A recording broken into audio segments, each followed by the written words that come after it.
거룩하신 하나님 아버지, 우리에게 주신 최고의 사랑의 표현이신 성탄절을 앞두고 있습니다. 우리의 마음이 성탄절을 향하여 참 기대와 소망을 갖도록 인도해 주시고, 우리를 위해 이 땅에 오셔서 우리를 대신하여 죽음의 저주를 받으신 예수님의 사랑과 은혜를 마음에 다시 한번 간직하는 저희 모두가 되도록 도와주시고, 부활하여 살아계신 주님과 늘 동행하는 삶을 살아가는 저희 모두가 되도록 인도해 주옵소서. 또한 주님 오실 날이 날마다 다가오고 있는데 주 앞에 설날을 생각하며 하루하루 복음에 합당한 삶을 살아가는 저희 모두가 되도록 인도해 주옵소서. 주님, 말씀 앞에 섰습니다. 말씀의 거울 앞에 우리 자신을 돌아볼 수 있도록 도와주시고, 주께서 주시는 그 음성을 들어 우리의 심령이 새롭되도록 인도해 주옵소서. 심히 부족한 종을 주께서 사용하여 주옵소서. 예수님 이름으로 간절히 기도하옵나이다. 아멘. 예. 성탄절이 이제 다가오고 있습니다. 1년 12달 메리 크리스마스 이렇게 인사를 해도 참 부족하지 않죠. 부족하지 않은 게 아니라 과하지 않죠. 예수님께서 또 하나님이 우리와 영원히 함께 하시기 위해서 진 육신을 입고 이 땅에 오신 그날을 기념하는 날이 성탄절입니다. 성탄절하면 떠오르는 성경 구절 중에 가장 유명한 구절이, 보라, 처녀가 잉태하여 아들을 낳을 것이요 그의 이름을 임마누엘이라 하라. 임마누엘은 곧 하나님 우리와 함께 하신다. 그런 약속의 말씀이죠. 근데 이 말씀이 이 구절이 기록된 곳이 구약의 이사야서 7장 14절입니다. 오늘 읽은 그 본문 바로 뒤에 나오게 되는데, 저는 오늘 이 성탄절을 앞두면서 가장 기쁘고 소망이 넘치는 이 말씀이 어떤 상황에서 주어졌는가 하는 것을 좀 살펴보려고 합니다.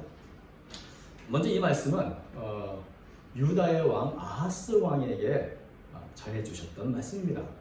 아하스 왕, 여러분 잘 모르시겠지만 우리가 잘 아는 히스기야 왕의 아버지인데 유다에서 가장 악한 왕 중에 하나입니다. 불경건하고 악하고 하나님이 싫어하는 것만 골라서 했던 인물이 바로 이 아하스 왕이죠.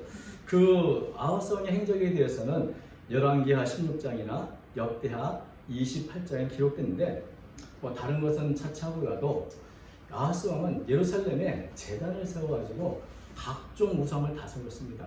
바알신을 섬기고 여러 우상을 세워서 섬기며 하나님의 마음을 아프게 했던 왕이기도 하고, 심지어는 가나안 풍습에 따라서 자기 아들을 제물로, 번제물로 바치기도 했던 정말 상상하기 힘든 아주 광기 어린 악한 왕이었던 것이죠.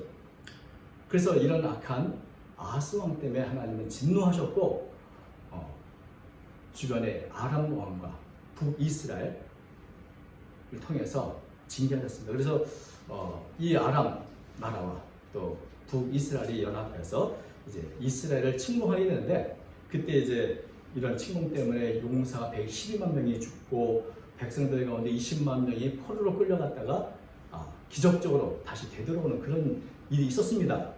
그런데 또다시 이제 아람 나라와 아람 왕국과 북이스라엘 연합해가지고 2차로 공격해 온다, 이런 이제 소문이 들렸던 것입니다.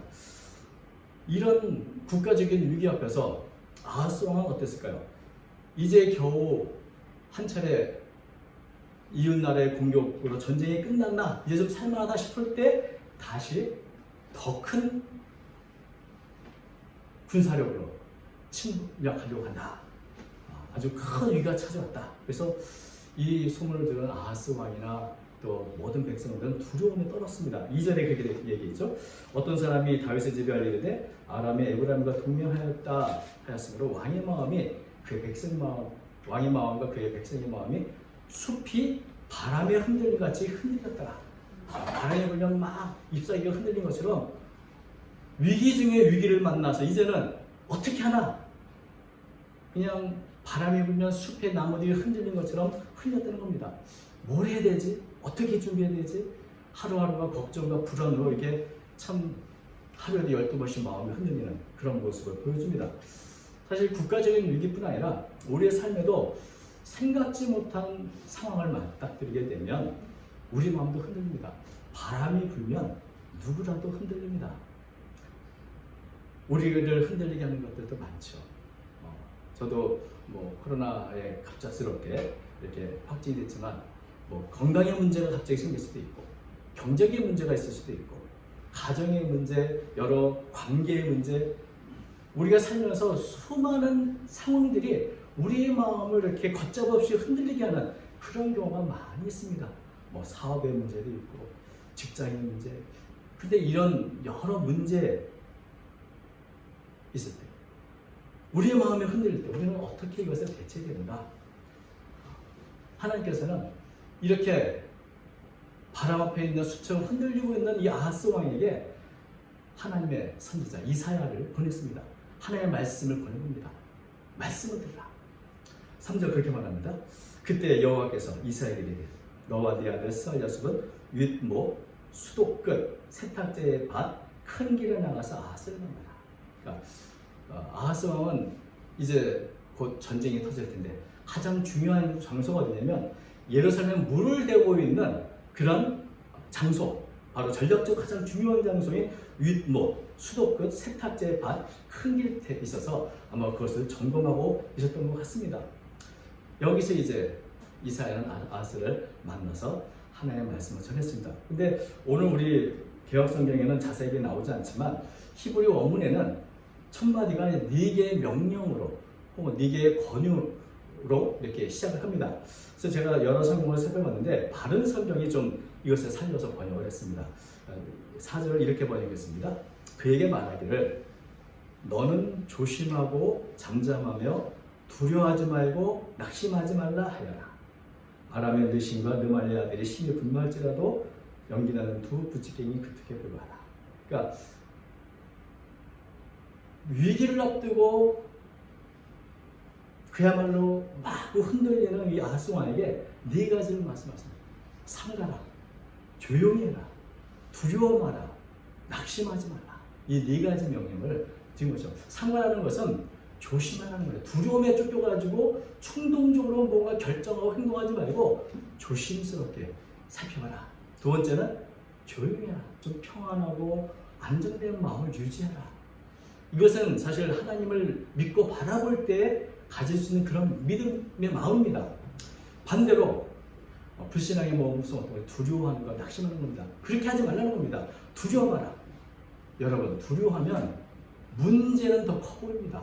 문제는 더 나를 압도할 만큼 왜곡되게 더 크게 느껴지기만 할 뿐입니다. 두려워 마라. 낙심하지 마라. 두려움이 커지면 결국 마음이 녹아내리게 되고 모든 의욕을 잃어버리게 됩니다. 그러니 불신앙의 모습을 버리고 믿음으로 조용히 해라.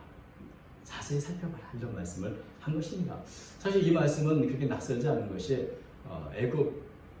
애굽에서 이스라엘 백성이 출애굽할 때 맹렬하게 출애굽하는 그 애굽 군대 뒤에는 쫓아오는데 앞에 홍해 바다를 맞닥뜨렸을 때 모든 백성들이 그야말로 우왕좌왕하고 울고 난리가 났을 때 모세가 백성들이 했던 말이 바로 이런 것이었습니다. 출애굽기 14장 13절 모세가 백성에게 너희는 두려워하지 말고 가만히 서서 여호와께서 오늘 너희를 위하여 행하시는 구원을 보라. 너희가 오늘 본 애굽 사람을 영원히 다시 보지 못하리라. 여호와께서 너희를 위하여 싸우시니 너희는 가만히 있으지. 그러니까 막 두려움이 있을 때 그렇게 마음의 흔들림 내버리지 말고 가만히 조심히. 그러면 보입니다. 뭐가 보입니까? 하나님이 우리를 위해 싸우신 게 보일 거랍니다. 그러면 보입니다. 뭐가 보입니까? 홍해 바다에도 길이 있다는 것이 보입니다. 그러니 가만히 좀 있어라. 두려워하지 말고 낙심하지 말고 좀 가만히 있어라. 이 아하스 왕이 두려워하는 이유는 한 가지입니다. 당장 눈앞에 보이는 아람 군대와 이스라엘 그 연합군들은 맹렬하게 모든 것을 태울 만큼 강렬한 불꽃처럼 보입니다. 그러나 마음을 안정시키고 주님이 주신 믿음의 눈으로 그를 자세히 본다면 그들의 실체가 무엇인가가 보일 것입니다. 하나님께서는 그들의 실체를 이렇게 말했습니다. 그들은 연기나는 그저 두 부직갱이에 불과하다.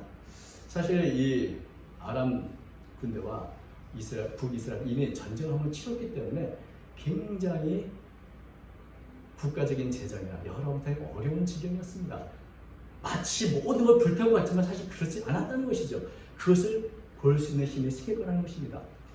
제가 읽었던 이 펄린과 스쿨라는 심리학자는 자신이 겪는 스트레스들, 그 문제를 다루는 유형이 세 가지가 있다 이렇게 말한 적이 있습니다. 첫 번째는 어떤 사람은 스트레스 주변에 큰 문제가 있다, 그런 상황이 있으면 그 상황을 바꾸려고 합니다. 어떻게든 이 스트레스 문제의 근원이 되는 그걸 없애야겠다. 만약에 그 근원을 없앴으면 그것처럼 좋은 게 없겠죠. 근데 실제로는 우리에게 스트레스는 그 문제를, 그 상황을 바꾼다는 것이 과연 가능한가? 때로는 불가능한 일들이 참 많이 있습니다. 두 번째는 어떤 사람은 스트레스 주는 상황이 있으면 그 상황에 대해 자기 감정을 통제합니다. 내가 이 일에 영향받지 말자. 내 마음이라도 잘 지키자. 감정이 휩쓸리다 보면 나도 덩달아서 스트레스 받아서 병이 날 수 있으니 내 마음이라도 지키자. 이렇게 자기 감정을 통제한다. 세 번째는 어떤 사람은 스트레스 주는 상황이 담긴 의미를 바꾼다. 이 스트레스가 주는 상황과 의미가 뭔가 그 인식을 바꾼다는 겁니다.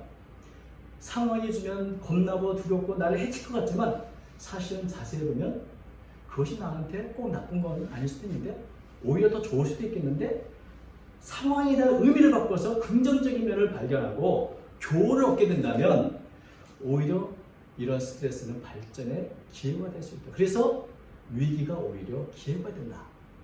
이런 말을 했습니다. 아하스 왕의 앞에 있는 이 큰 위기는 사실은 아하스 왕에게는 둘도 없는 믿음을 회복할 수 있는 기회였습니다.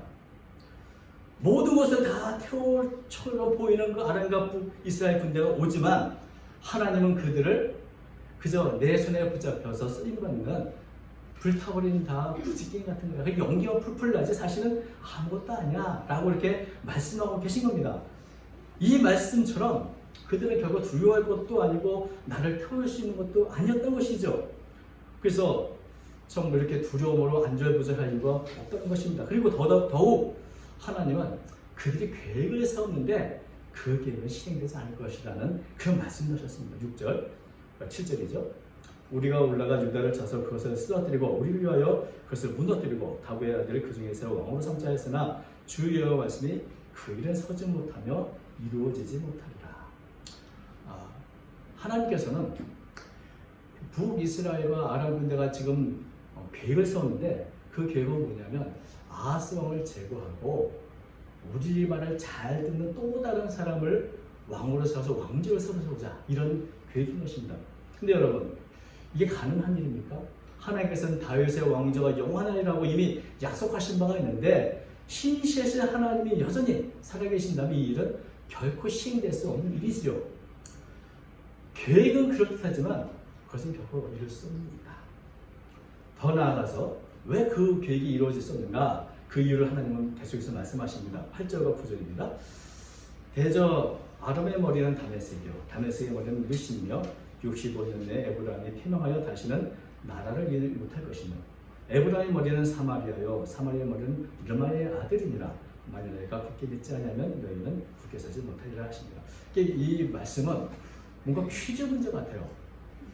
굉장히 재밌죠. 왜냐하면 나라 이름을 얘기하고 그 나라의 수도를 얘기하고 그리고 그곳의 통치자 이름을 이렇게 얘기하시죠. 자, 그럼 문제를 내보겠습니다. 아람의 통치권은 어디 있는가? 수도가 어디죠? 아람의 수도는 다메섹이에요. 그죠? 다메섹의 통치권 누가 갖고 있는가? 왕인 르신에게 있다. 이렇게 말씀했어요. 에브라임은 바로 북이스라엘의 별명인데 북이스라엘 통치권, 그 수도가 어디죠? 사마리아. 그 사마리아를 다스리는 통치권 누가 있는가? 르말의 아들이겠다. 그게 무슨 말이야? 나라 이름, 수도, 그거 통치자인 왕.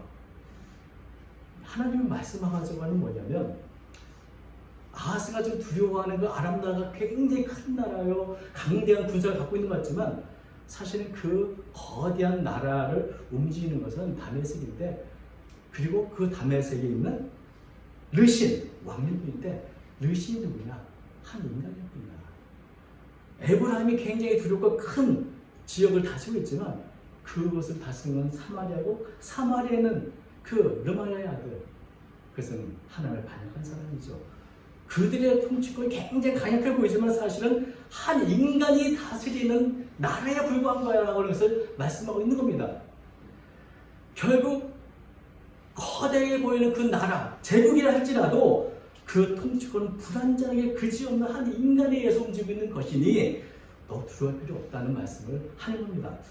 사람은 누구나 약합니다. 저는 러시아와 우크라이나 전쟁이 일어나기 전에는 러시아 푸틴이라는 인물이 굉장히 대단한 인물이구나 이렇게 생각을 했는데, 그래서 요즘에 보니까 우크라이나 전쟁하면 10일 내에 다 점령할 수 있다 이렇게 계획을 세웠더라고요. 계획대로 됐습니까? 이제서 알기로 푸틴도 결국 한 연약한 인간에 불과했구나 하는 것이 만천하에 드러나고 있는 겁니다. 그렇게 강력해 보이는 에브라임 또는 아람 군대 연합군이라 할지라도 결국 사람이 다스리는 나라에 불과하다. 그러므로 사람을 두려워할 일은 없다는 겁니다. 여러분, 유다의 통치권은 어디 있는가? 유다의 수도는 어디죠? 예루살렘입니다. 그 예루살렘을 다스리는 통치권 누구에게 있습니까? 아하스 왕에 있습니까? 아닙니다. 예루살렘의 신전에는 하나님께 있다는 겁니다. 유다는 하나님이 다스리는 나라이고, 저 아람 군대, 아람과 에브라임은 인간이 다스리는 나라인데 과연 내가 그들을 두려울 이유가 있겠는가? 너는 하나님만 의지해라.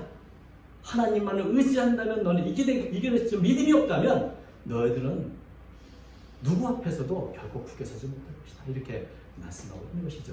사실 이 유다에게 그렇게 기세등등하게 보였던 아람 나라는 이 말씀 읽고 나서 2년 후에 멸망합니다. 또 북이스라엘은 12년 후에 아수르의 멸망을 당하고, 또 62년 5년 이내, 하나님의 말씀 25년 이내 아수르 군대의 이주 정책에 의해서 북이스라엘 전체 민족이 호남 민족으로 바뀝니다. 아예 민족 자체가 사라지는 것이죠. 그것을 하나님은 일종의 스포일러처럼 말씀해 주신 겁니다.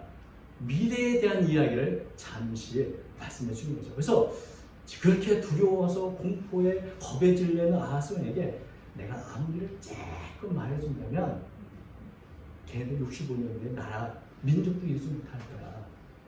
그러니 이 결과를 알고 있다면 온천하가 하나님의 손 아래 있구나 믿는다면 두려울 것이 없다는 겁니다. 바람에 말고 흔들리는 것처럼 흔들리지 않아도 되는 것입니다. 그래서 이 문제는 결국 믿음의 문제로 귀결됩니다. 이런 하나님의 말씀을 네가 믿고 신뢰할 것인가?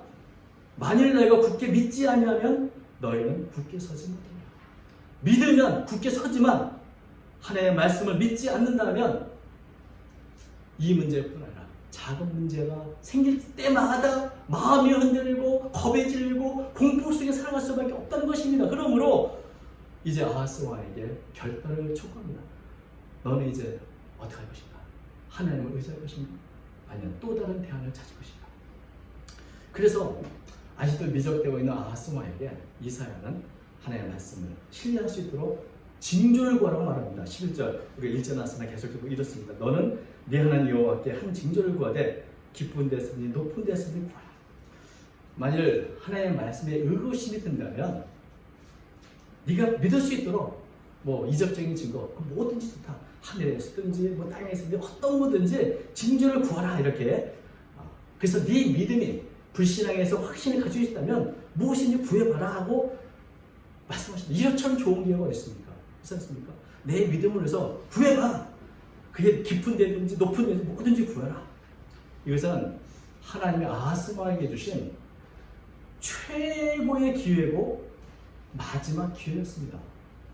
그런데 아하스 왕은 이 기회를 그냥 날려버렸죠. 12절 아하스가 그때 나는 구하지 아니하겠나이다. 나는 여호와를 시험하지 아니하겠나이다.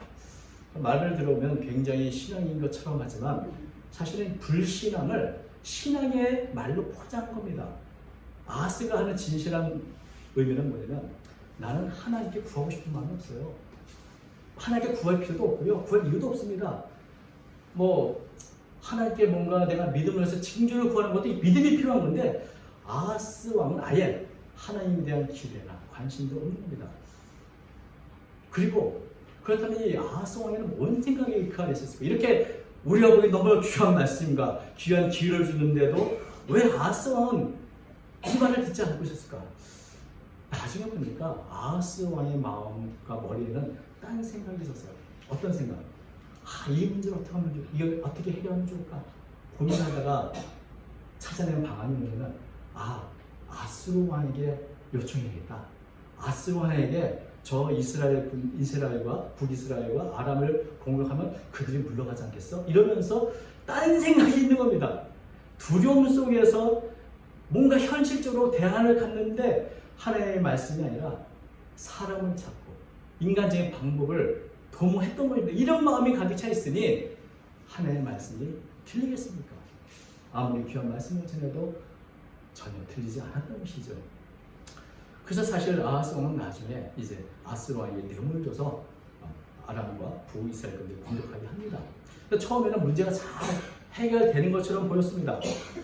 그래서 아수르는 아람을 멸망시켰고 또 그 다음에는 북이스라엘을 멸망시켰습니다. 근데 그게 끝이야. 그렇게 아람과 북이스라엘을 공격하는 동안에 아수르는 틈틈이 계속해서 아하스 왕, 유다에게 계속해서 유성을 섬기고 변절되고 경제적으로 요구하고 자기네 속국으로 아주 엄청나게 많은 요구를 해서 아하스는 그 안에 끊임없이 아수르 요구 때문에 괴로워하고 정체성을 잃어버리고 흔들리는 불안한 삶을 살다가 죽었습니다. 그리고 그 이후에 아수르는 결국 유다를 침공하게 됩니다. 거대한 군대를 이끌어서 아하스 왕의 아들 히스기야 시대의 유다를 대대적으로 침공하죠. 그 침공하는 내용이 이제 이사야 36장 22절인데 한 가지 재미있는 구절이 있어서 여러분에게 좀 읽어드리려고 합니다. 아스루 왕이 라기에스로부터 랍사기를 예루살렘으로 보내되 대군을 거느리고 히스기야 왕에게로 가게 하며 그가 윗모 수도 곁 세탁자의 밭 큰 길에 서며 여러분 윗모 수도 곁 세탁자의 밭 큰 길 우리가 좀 전에 3절에서 읽었던 아하스가 이사야를 만났던 그 자리입니다. 그 자리에 지금 누가 서 있죠? 그렇게 아하스가 믿고 신뢰했던 아수르의 왕이 보낸 랍사기 장군이 그 자리에 서 있어서 유다를 공격하려고 한다는 것이 바로 그 자리에 그 자리는 아하스가 결단을 해야 했던 자리였고 하나님의 말씀을 들었고 이제 내가 믿음의 결단을 내려야 할 그때 믿음의 선택을 하지 않았었고 바로 그 자리에 이제 자신이 택하고 도움을 요청했던 아수르 군대 장군이 그 자리에 서서 유다를 공격해 온 겁니다. 얼마나 참 중국어로 헌치야 굉장히 뭐라고 할지 모르겠네요. 굉장히 굉장히 굉장히 참 교묘하다 할지 너무나 정확하다 할지 아하스가 인간적인 방법을 택해서 뭔가 다 해결될 것 같았지만 결국 더 큰 문제를 만들게 되었고 그런데 아하스는 그게 눈에 보이지 않는 것이죠. 눈앞에 있는 일들 위기 앞에 두려움으로 걱정으로 엉엉덩덩 이렇게 결정했던 것들이 결국은 더 큰 문제를 만드는 일을 하게 되는 것을 보게 됩니다. 믿음의 눈이 열리지 않고 하나님의 말씀을 듣지 않으면 우리는 늘 현실을 살아가면 이렇게 하는 게 좋은 거야. 이게 지혜지라고 생각하지만 결국 자신의 판단이 어떤 결과를 나타내는지 그것은 자신도 모르는 것입니다. 자신이 내린 결정이 결국 더 어려운 일을 만들고 만약에 아하스가 이때 하나님을 의지했다면 어떤 미래가 열렸을까 하는 것을 다시 한번 생각하게 됩니다. 참 이렇게 불안정하고 약하고 불신앙의 이 아하스 왕 그의 믿음을 주시려고 말씀을 주었지만 여전히 인간적인 방법을 택했습니다. 바로 이 불신앙의 아하스에게 주신 말씀이 바로 이 임마누엘 우리가 읽은 이 가장 귀한 말씀 보라 처녀가 잉태해 아들을 낳을 것이요 그 이름을 임마누엘 하나님의 이 불신앙의 시대 여전히 하나님을 의심하고 기대도 없는 이 시대에 여전히 최고의 은혜를 예비하고 계셨고 그것을 알려주셨던 것입니다.